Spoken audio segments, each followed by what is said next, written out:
If you had to play with his game every day, what would you do or what would you fix?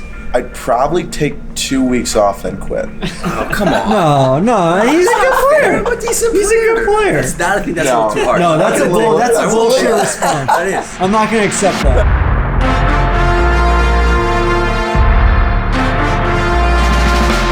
What are you, just playing the private golf courses? Is that your vibe now or what? I got the nod. I got the call up. We're talking about Scranton Country Club. Well, number one, where's this golf course? Country Club of Scranton. Oh, sorry, Country Club of Scranton. From New York City, it was 2 hours. And on the way home with traffic, it would be like 2 hours and 20 minutes. So it's pretty easy to get here. So it's essentially like going to Long Island. Yeah, basically. It's only probably 90 minutes from Philly. A cool little pocket of Pennsylvania. Beautiful rolling hills. Nice. I think the Poconos, I believe, is the region. You believe it correctly. A lovely drive. It was the word keeps coming back to me is throwback. Total throwback.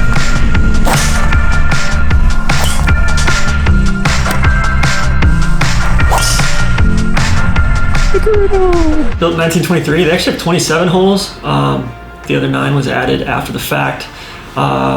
Spread over a couple different paddocks. Goes to show you how much money and influence was in Scranton back in the roaring 20s and probably all the way up through the 50s and 60s. Also, as far as I know, Scranton, massive mafia hotbed, which is... Yeah, I actually did do some reading on that after we were there. It's cool to look it up. So, I mean, this golf course is obviously the premier golf course in the area. So every time I came up here and was able to play at a younger age, I look forward to it so much because it's just such a spectacular place. I was blown away by the golf course. Between the conditioning and the routing and the greens. I mean, the green, like, that's the first thing I'll say is the greens are absolutely diabolical.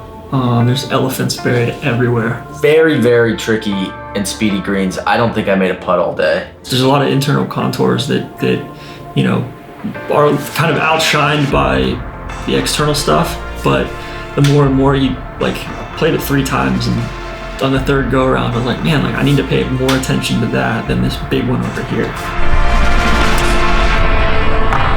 I think I'm having a decent showing. I got to keep the ball in the ballpark though. That's my issue.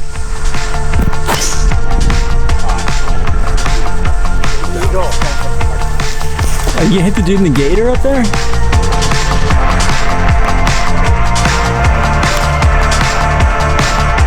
A lot of variety on the par 3s. One of them was like 240 yards to wild green. The rough was brutal out there, like the thick stuff. Yeah. It was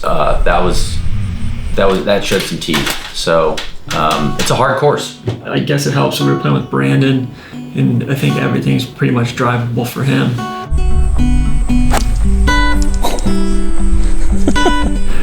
Yeah, I'd say that was also I've never seen somebody hit the ball so far. You caught that drive now? Yeah, that's about as good as I can hit one, and I'd say there's 50 yards between Brandon and I. Got 240, playing 221. I'll chip a little 6-iron and run it back there. We'll see what happens.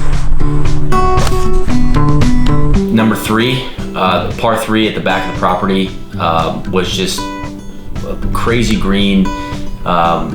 Runoffs on pretty much all sides of the sharp wall on the right. Yeah. And number 6, dogleg right, par 4. It wraps around this corner and then the green gets revealed about 100 feet down. So for me, 13, short par 4. It's like 350, but it's like, depending on where the pin is, it's all you could eat. It's really good golf hole. Not ideal, Patty. Brandon threw it in the front bunker both times. We played that one. But so just crazy flash bunkers right in front, this narrow opening, and then really, really severe front of the green, but a lot more visually imposing than I would say actually imposing. You could easily hit 6-iron off that tee, but you don't. Yeah, no, I mean, this place, this is the coolest thing. It brings out my imagination. So you take this, I can hit a huge high flop shot and try to land it really soft, but that's like 1 out of every 10 shots. I'm gonna execute that perfectly, but I could take this off the right bunker with the Aussie style and still get this within 5 feet if I hit this properly. Oh, I hit it up. I can't believe I just did that. I can't believe I just did that. Everything you got. Wow. Oh. And you pressed. Oh, I did press.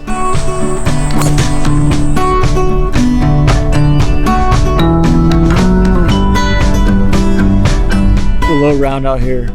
And what do you remember about it? Yeah, so I shot 63 out here the one day, and it was kind of cool. I went. I think we actually started on the back 9, and I just missed birdie on 10, birdied 11, 12, and hit it to like 3 feet on the par 4 13. So made eagle there. So I was going into 14 at 4 under already, so it was a good start. And then I just missed eagle on 14 too, which would have been also a better start. What's your lowest ever? 58, And then second lowest ever? 59. I shot 77. I don't remember shooting 77.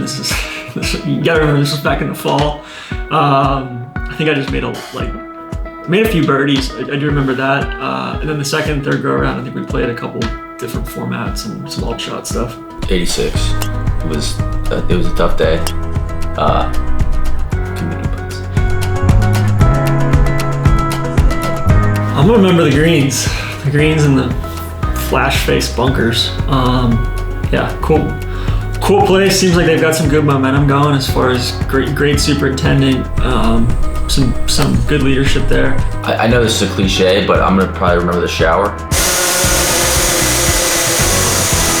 It was like a manhole turned upside down. They actually told us that they wanted to redo the locker rooms, but because they got grandfathered in on the water code, like there's a water pressure, they would have to like change the water pressure. They'd have to make it less powerful, and so the members have voted more times than once not to redo the locker room because they want to keep the shower pressure. Sign of a good club. Good showers, good ice. So yeah, the next day, Brandon and his father and I went to Imanen, which is no name, spelled backwards.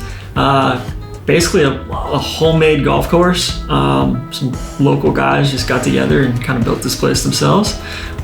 So really, really rustic. The first few holes are pretty flat, and then you get out towards the river, and there's these massive elevations. Like Brandon said, all right, like on this par 4, I can either hit lob wedge. So this is the only par 4 in the country that I can hit 8 iron on the green. So it's a dog leg left. It would be like lob wedge, basically for anyone. It's like 110 yards, and then it's like a 70-yard pitch. The most bizarre collection of short par 4s I think I've ever played. Yeah, it was. I mean, I've enjoyed exploring the areas around New York City. Didn't realize how close it was, and would love to get back there. Beautiful country in the summer.